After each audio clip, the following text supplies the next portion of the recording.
Hello, friends. Welcome to Creative Medicine. In this lecture, we will learn about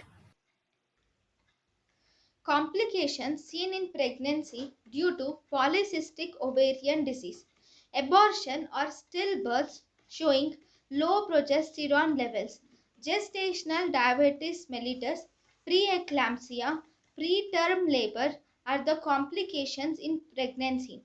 Long term complications of anovulation include metabolic X syndrome, non alcoholic steatohepatitis, and breast cancer.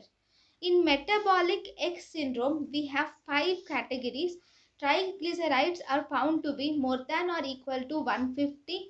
Fasting blood glucose levels is more than or equal to 100. High density lipoproteins are less than or equal to 50.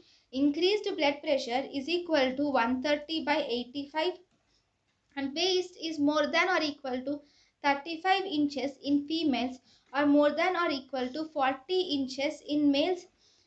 So, out of all these five, if three criteria are present, then it is metabolic X syndrome.